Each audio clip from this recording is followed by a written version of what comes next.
According to reports, it sounds like Prigozhin and Wagner Group are moving to Belarus. But just why did they stop their advance on Moscow? How hard is it to tease out the truth in this situation? And what does it mean for Ukraine? Plus, I'm going to share my theory on the deal that Prigozhin really struck. I'm Paul, U.S. Army combat veteran. It's June 25th, 2023. This is your daily Ukraine update. Let's get right into it. Okay, first and foremost, let's take a look at the combat map or the control map. I think this is relevant for a couple reasons.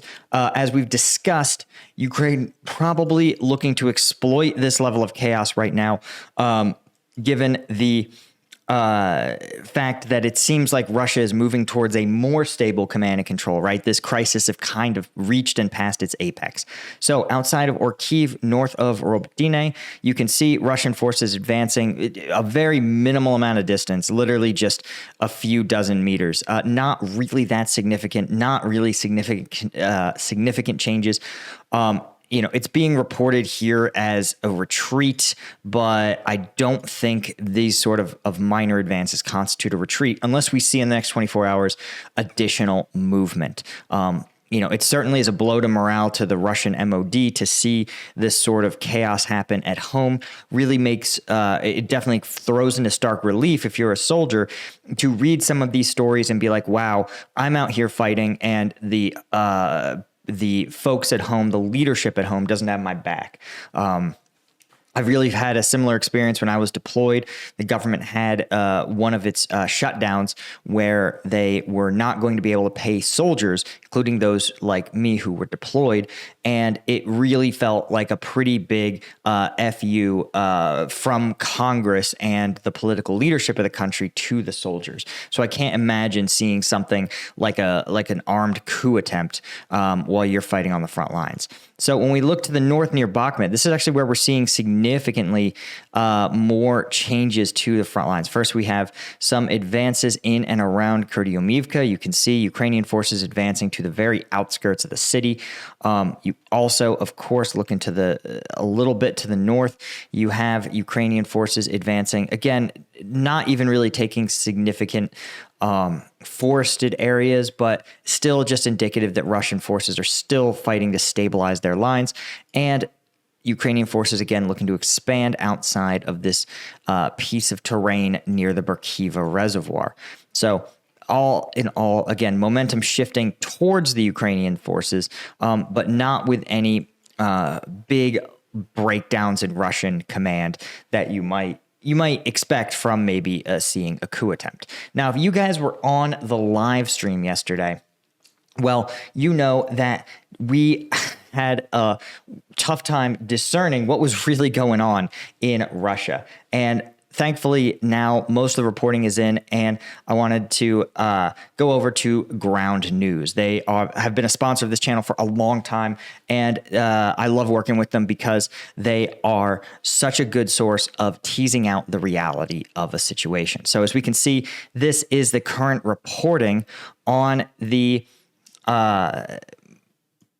coup attempt by Prigozhin and Wagner, and the deal he has struck. So again, if you were on the live stream, you could see that Ground News here gives us a summary of the story by ChatGPT, kind of a neutral perspective, recognizing that at this point, what we know, the head of the Wagner Group, Evgeny Prigozhin, has called off his troops' advance on Moscow and will leave Russia for Belarus, resulting in the Russian government dropping any criminal charges against him or his group members. Although he seized key army headquarters in Russia and threatened the capital, he decided to avoid bloodshed and resist a violent confrontation with Moscow's military. Now, here's what I love about Ground News. As you guys know, if you were on the live stream, we saw in real time as TASS, right, a Russian government affiliated agency, would rewrite the news story, meaning that it was really hard for us to tease out the truth. But thanks to Ground News bias distribution, you can actually see how a story is being reported across the political spectrum. And we can see that in addition to TASS, a state-affiliated agency, you also have left-leaning news sources like The Guardian and the Daily Mirror and the Daily Beast. You have very neutral sources like Reuters and CNBC, as well as left or right of center sources like Fox News and Epoch Times, all reporting basically the same story, which again, to me says that this is something that is generally regarded as true, even when you have sources including media conglomerates, government, state run media outlets, as well as independent news outlets, all reporting the same thing. So when we click on one of them here, like the Hindustan Times, we could see, I just want to make sure, since usually there we go. Right. We know that this story, you can see that they are talking about how Wagner fighters are leaving the Vodos region on Sunday, making a dramatic U-turn as they were literally on the outskirts of Moscow, leaving to Belarus. But little is actually known what happened in Voronezh on Saturday when the Russian army said it deployed and led combat operations. There was also a fire at an oil depot. But you can see how tough it is to tease out what's really gone on here.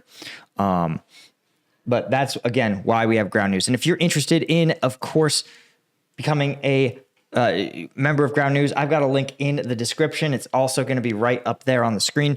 Ground.news/combat veteran. It is a, you can definitely support the team there trying to give us these tools to track media bias and enable us to really see through a lot of the mis and disinformation that's out there. And certainly if you become a premium member with them, you can get even more access to tools and support the team there, trying to cut through and let us see the news as it really is. So what is my theory on what has actually gone on with Wagner Group?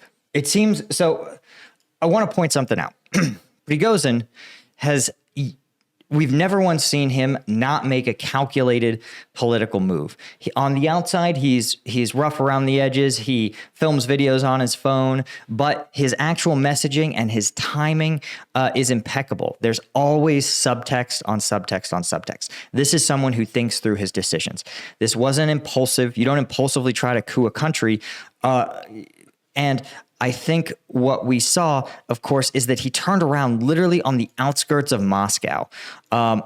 You could see, again, the M4 highway, right? Vidione.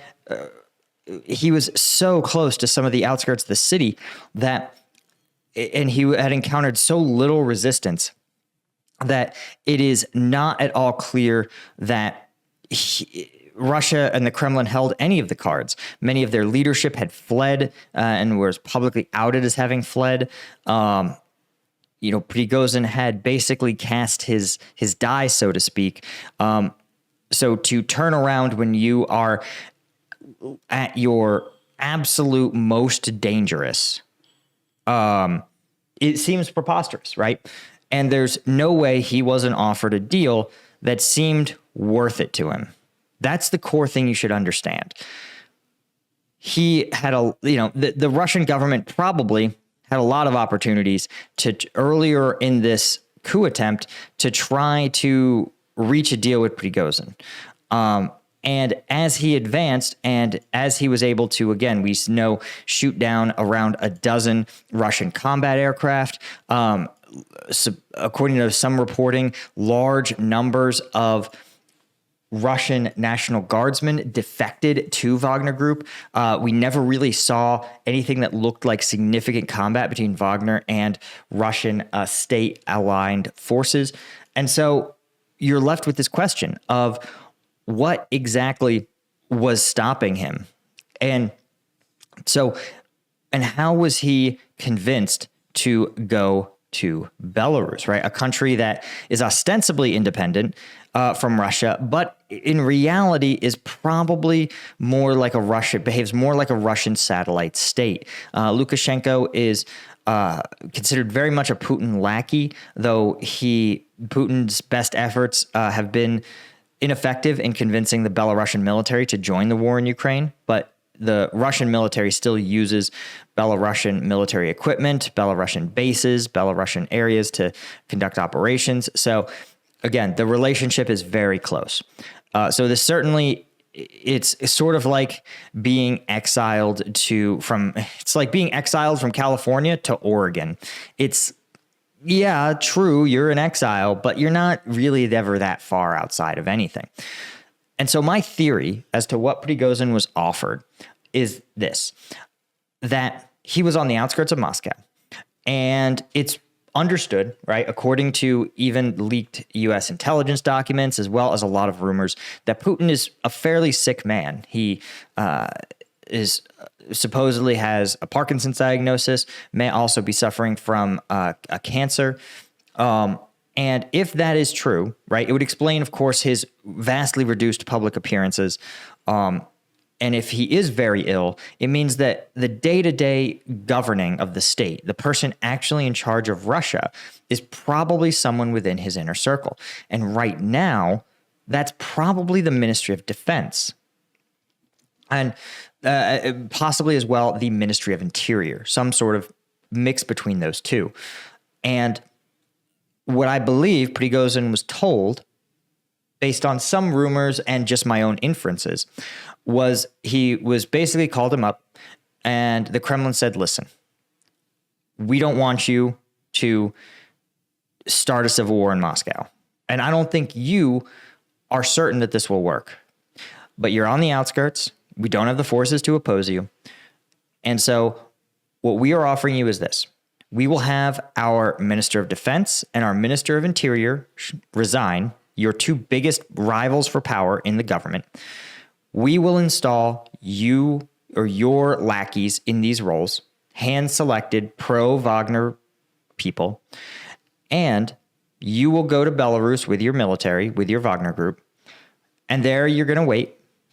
And then when Putin passes away, the successor to Putin will be named by these Minister of Defense, Minister of Interior. Now, I know what you're thinking. You're thinking, well, what good is this guarantee since the FSB or, the GRU may come in and take care of the Prigozhin problem?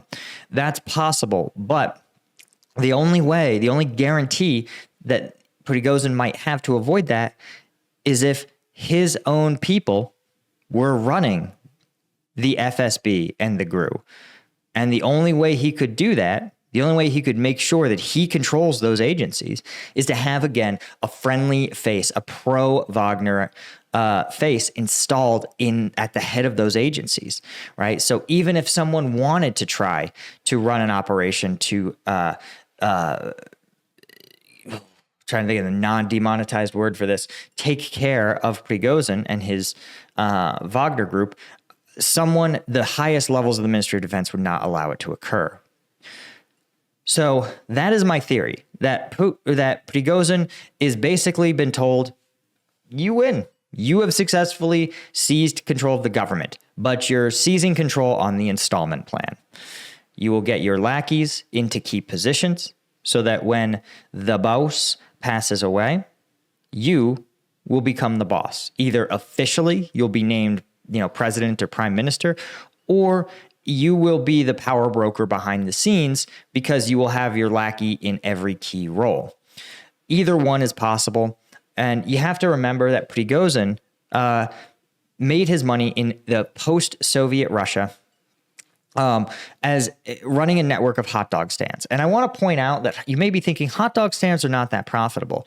My theory is that the hot dog stands are, of course, a cash-only business on every street corner that has built-in sort of storage space. There are more profitable items that you can sell on the street corners for cash. And a network of hot dog dealers, it can be a very effective cover for that sort of operation. It would actually be kind of brilliant.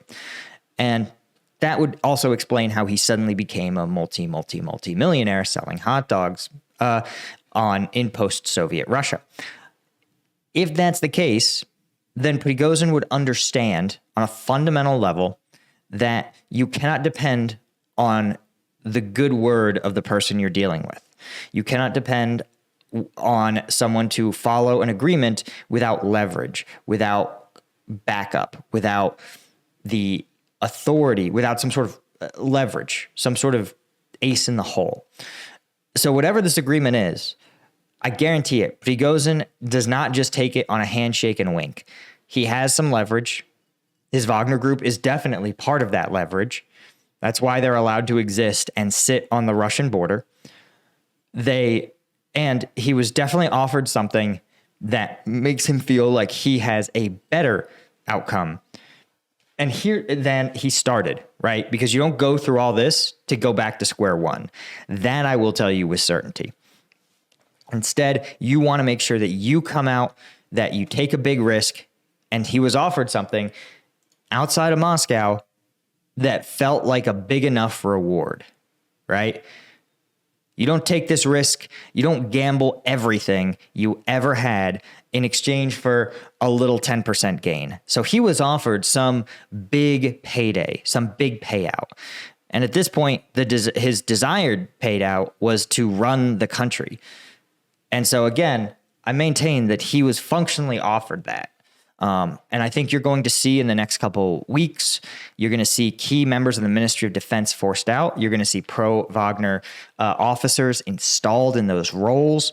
And you're going to see a slow roll of a coup with Prigozhin either functionally running the country from Belarus, or he will be appointed officially head of the country once Putin passes away. Here's the other thing that's interesting, that because Putin, this was such an embarrassing affront to his power, Prigozhin has to look like he blinked. He has to look like the punk in this, right? Because Putin has said, I can't allow this level of betrayal to go unaddressed. So even though Prigozhin was winning, Putin says, you have to make it look like Putin, have become the strong man. I'm the strong man and the winner of this confrontation. As an added bonus, getting rid of the Ministry of Defense leadership would even allow Putin to pin the blame for this failed war on them. So I wouldn't be shocked if you see actually changes in the Russian direction or even objectives of their conflict, because Putin was given something he's wanted for a long time, which is an excuse and a scapegoat to blame someone for this total and abject failure of the war. So I actually think that the deal they were offered almost is a win for virtually everyone, except, of course, for Shoigu with the Ministry of Defense and his allied lackeys. That's my thesis. Anyway, guys, that's all I had for you. Thank you so much for joining me. Thanks, as always, of course, to our sponsor, Ground News. Do check them out. Links in the description. Thanks again. I got to shout out the members of combatvetnews.com. Thanks to our Colonel tier members, and thanks to our Lieutenant tier members. I appreciate you guys, and I'll see you all in the next one.